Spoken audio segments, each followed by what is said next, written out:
Hola, ¿cómo estás? Nuevamente, hoy 30 de octubre de 2019, un día con bastante sol. Quiero darte nuevamente la bienvenida a nuestra segunda clase vía plataforma YouTube. Y bueno, para esta oportunidad he preparado un pequeño textito de Juan Mejía Coca que se llama Algunos temas a discutirse en la temática de justicia indígena.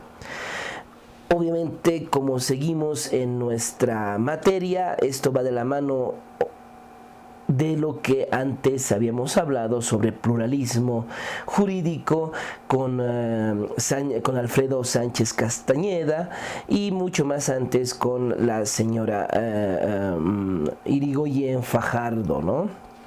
Entonces ya estamos aterrizando a las temáticas sociojurídicas del país más importantes que son de dominio y de debate actual.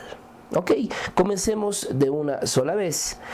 El autor comienza con una ligerísima introducción, una introducción que peca de mucho idealismo y de mucho sueño, ¿no? Él habla de la protección de minorías étnico-culturales, pueblos indígenas, ¿no? Entonces, esta situación de la generación de la normativa de derechos indígenas está en el marco de esta protección a las minorías étnico-culturales. Aquí la primera observación: lo plural no puede exclusivamente resumirse a lo étnico. Lo plural es algo mucho más grande y mucho más rico. Lo que hace, y ese es el gran pecado de Juan Mejía Coca, es relacionar y casi resumir lo plural a lo étnico. No, lo plural es mucho más que lo étnico. Lo étnico es una sola parte y tal vez muy pequeña de lo plural, ¿no? Una primera observación. Una segunda observación es esta parte que dice que el debate de este reconocimiento de las minorías étnico-culturales principalmente se la desarrolla en la región andina. Totalmente errado, ¿no? En el texto de Raquel Irigoyen Fajardo, que también lo tienes en un esquema conceptual en el blog, tú puedes tranquilamente observar que estos temas son de dominio global, ¿no? Ya los años principios de los 80 en Canadá se empieza a debatir esto con autores como por ejemplo Kip Linka, ¿no? Y los temas de administración de diversidad que hay en Canadá, ¿no? México, Guatemala entran a este envoltorio de diversidad, a estos debates de diversidad, y será, y lo más interesante, en estos 3 ciclos que la Raquel Irigoyen nos muestra cómo se va desarrollando las temáticas de pluralismo, multiculturalismo y descolonización en América Latina. Y todo comienza en los años 90, donde Bolivia, por ejemplo, está viviendo los gobiernos más neoliberales que ha tenido, ¿no? Los gobiernos de Goni, por ejemplo, ¿no? Entonces, es en esos gobiernos donde se instala el debate de lo diverso, de lo multicultural y de estos cambios constitucionales, ¿no? Entonces, para nada también que este tema se resume exclusivamente y principalmente en la región andina, para nada, ¿no? Luego el tema que él sí le interesa es ver esta situación de la ley de compatibilizar, la ley de compatibilización o compatibilizar o coordinar los derechos de los pueblos indígenas con el derecho estatal. Que es pues las propuestas de las normativas de deslinde jurídico, ¿no? Esa era la normativa que no me acordaba en el anterior video, ¿no? Esta ley de deslinde jurisdiccional que se llama, que actualmente ya se ha elaborado y es un debate muy interesante, cosa que no lo vamos a ver en la materia porque eso ya es mucho más específico. Solamente vamos a ver un marco bastante general del tema de justicia comunitaria que está pasando aquí en Bolivia, ¿no? Ahora, el debate, según Juan Mejía, se va centrando en temas de los derechos indígenas y cómo se regulan estos en el marco de lo constitucional y el reconocimiento de la administración, ¿no? Como habíamos dicho, creo que es muy light, ¿no? Es muy light, muy muy flaca la introducción, ¿no? Si nosotros hacemos una crítica desde el texto de Raquel Irigoyen, pues queda un poco desarmada esta introducción de Juan Mejía y con muchas observaciones. Después él va a empezar con la primera problemática, con el primer apunte, ¿no?, sobre el problema de la justicia comunitaria, que es la identificación de los sujetos, ¿no? Y aquí es muy interesante, aquí te aconsejo que tú puedas ver, está también en nuestro blog, el texto de Identidad Boliviana, Nación, Mestizaje y Plurinacionalidad de Álvaro García Linera, donde Álvaro en este texto empieza a desarrollar la complejidad y no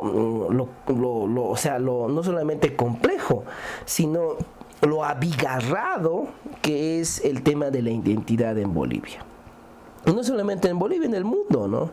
Esto de la crítica a la pureza, que también lo recarga, lo lleva muy en cuenta también don Juan Mejía, ¿no? Y hablar ya de lo mestizo, ¿no? Lo mestizo en el marco de una vida intermedia entre lo indígena y lo no indígena, ¿no? Pero eso es mucho más complejo aún, ¿no? Creo que otra vez se queda también chiquitito Juan Mejía Coca, y también se queda chiquitito Álvaro García Linera con su texto Identidad Boliviana frente a las propuestas, por ejemplo, de la gran investigadora social, Premio Nacional en Ciencias Sociales, Silvia Rivera Cusicanqui, y su texto sobre lo cheje, ¿no? Esta identidad cheje, ¿no? Ploma, ¿no? Esta identidad que es mucho más compleja aún, ¿no?, que lo mestizo, ¿no? Ahora, el problema es identificar con claridad a los sujetos de dicho ordenamiento jurídico, ¿no? ¿Por qué? ¿Por qué identificarlos? Porque así la justicia ordinaria estatal puede aplicar la normativa especial de justicia comunitaria con ellos, ¿no? Pero ¿realmente lo indígena como puro existe? Esa es la palabra, esa es la pregunta clave, ¿no? ¿Lo indígena puro existe? Entonces, ¿qué existe, no? Lo mestizo, lo cheje, diría Silvia Rivera, ¿no? Entonces, ¿cómo normar esa situación, ¿no? ¿Cómo poder generar esta normativa especial, ¿no? Son temas y son preguntas muy de fondo, ¿no? Ahora, ningún grupo indígena o grupo étnico puede considerarse como puro. Eso es un elemento central en la propuesta de Juan Mejía Coca, ¿no? Claro, la pureza no existe. Entonces, ¿por qué se habla de comunidades indígena originario-campesinas? Indígena originario campesinas. Originario. ¿Por qué si lo puro no existe, ¿no? Ahora, si lo puro no existe, entonces, ¿qué existe, no? ¿Qué realmente? Ahora, esta normativa, si no existe lo puro, ¿cómo es esa normativa indígena o campesina originaria, ¿no? Hay unas respuestas muy interesantes al final. Y este tema es central en el país como en el mundo, ¿no? El mundo está hecho de mestizos, ¿no? Yo creo que tienes que tener mucho cuidado cuando alguien hable de pureza, porque eso no existe, ¿no? En Bolivia se habla de 35 grupos indígenas, casi 36, ¿no? En el marco, por ejemplo, de los idiomas reconocidos por la Constitución Política del Estado.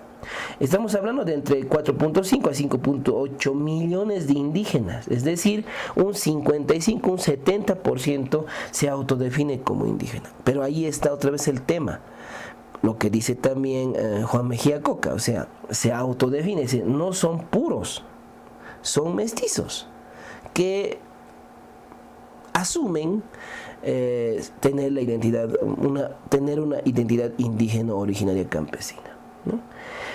Aquí en blanco puedes observar un poco, y esto es muy importante, cómo se va desarrollando la temática de los derechos indígenas y la autonomía indígena en la Constitución Política del Estado, ¿no?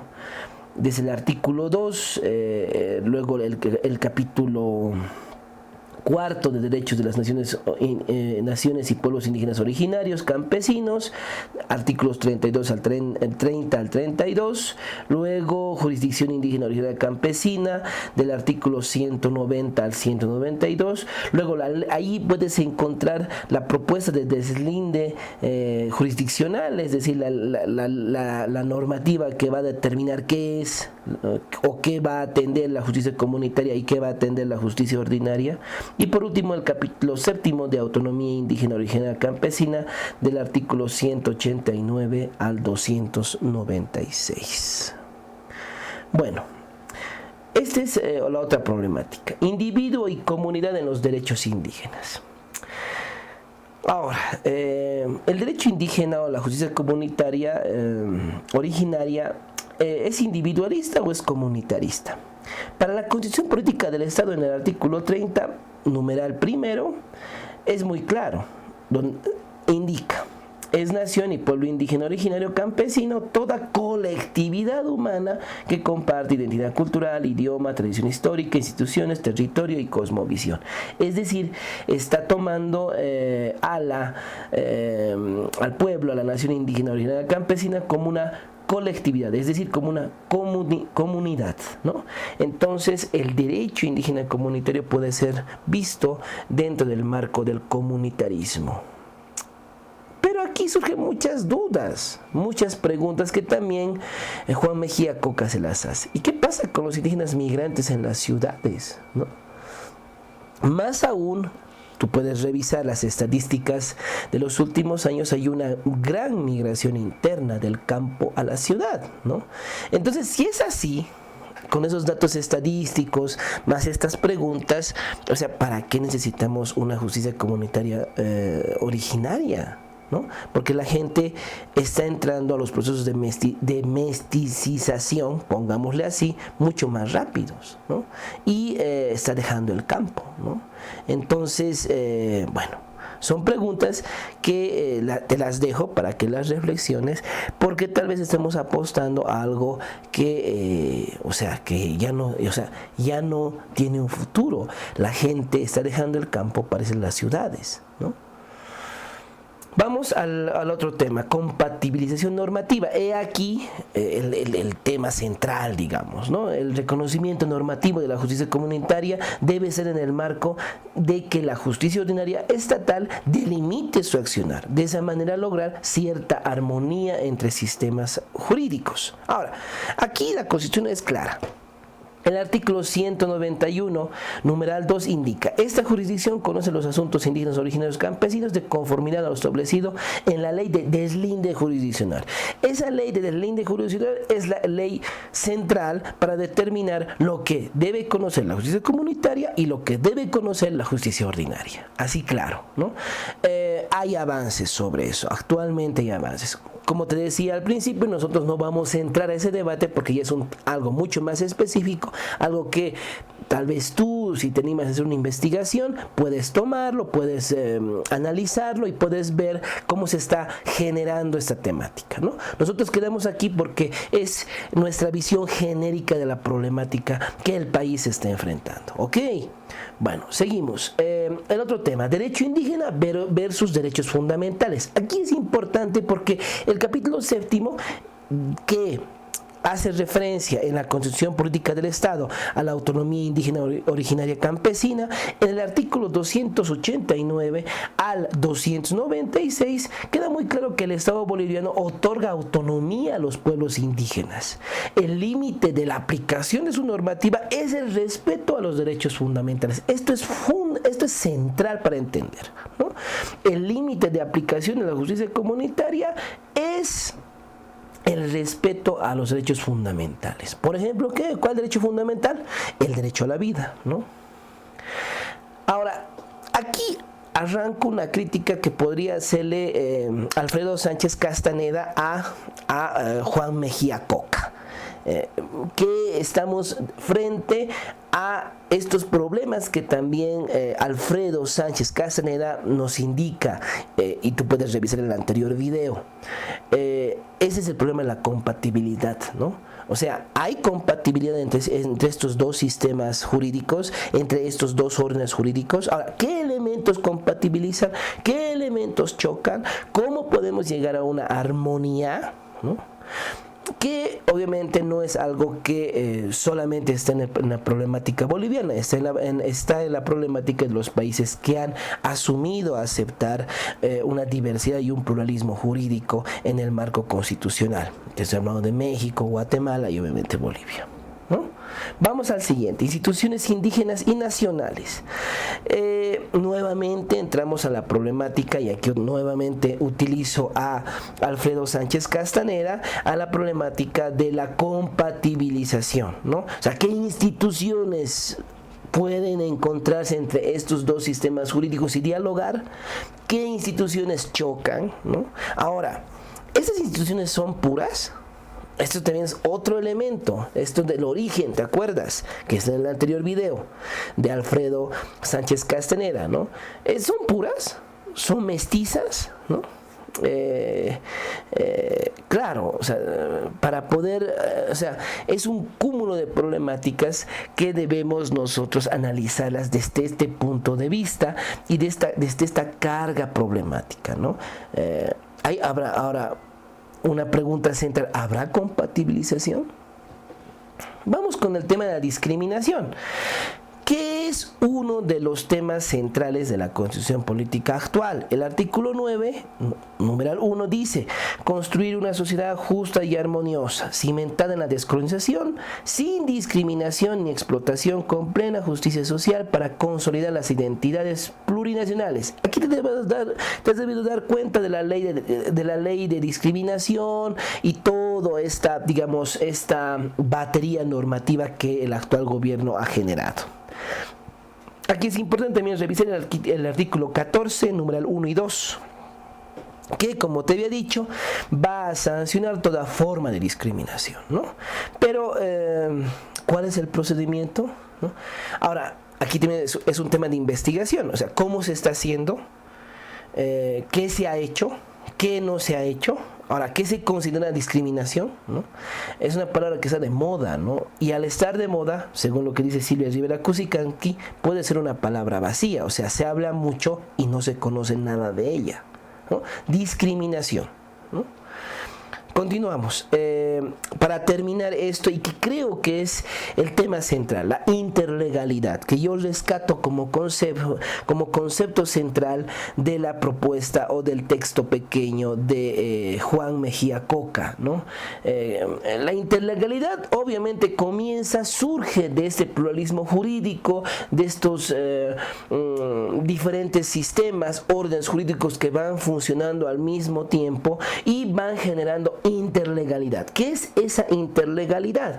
Se asume, como te estoy diciendo, la existencia y el funcionamiento de diferentes sistemas u órdenes jurídicos, los cuales se mezclan.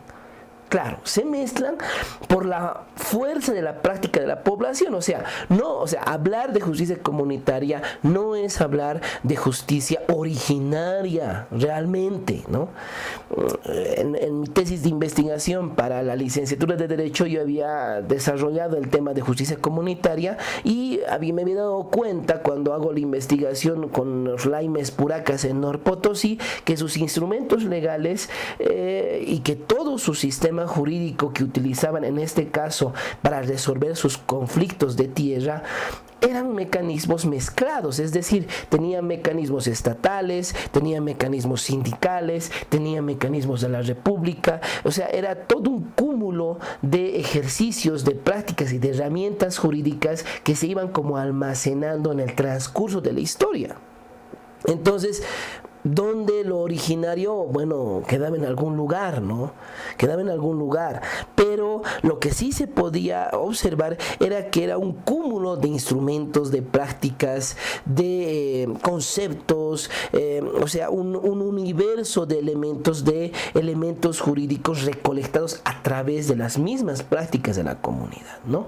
A este cúmulo de herramientas, actas, mecanismos de testigos, herramientas de investigación jurídica, pongámosle así, se lo llama interlegalidad. O sea, lo puro acá no existe. Lo puro no existe. La justicia comunitaria es una interlegalidad porque es un espacio donde se han acumulado diferentes mecanismos, herramientas jurídicas de diferentes momentos históricos que ha pasado no solamente esa población, no solamente el Estado, sino también su nación originaria, ¿no? Desde antes de la República, antes de la llegada de los españoles, con la llegada de los españoles, la República, ¿no? Lo plurinacional también está de alguna manera dejando ciertos elementos a este espacio de interlegalidad, que es el espacio que funciona y que se lo llama como justicia comunitaria, ¿no? Entonces, por eso, ¿no? Estas formas de mezcla jurídica se la puede observar en la práctica diaria en las comunidades bolivianas. En ese sentido, son combinaciones desiguales e inestables. La justicia comunitaria es una combinación desigual y también inestable. ¿Ok? Bueno, eso es todo. Terminamos este pequeñísimo texto de Juan Mejía Coca. Te dejo ahí nuestro QR para que ingreses directamente a nuestro blog. Y esto sería todo por hoy. Muchísimas gracias.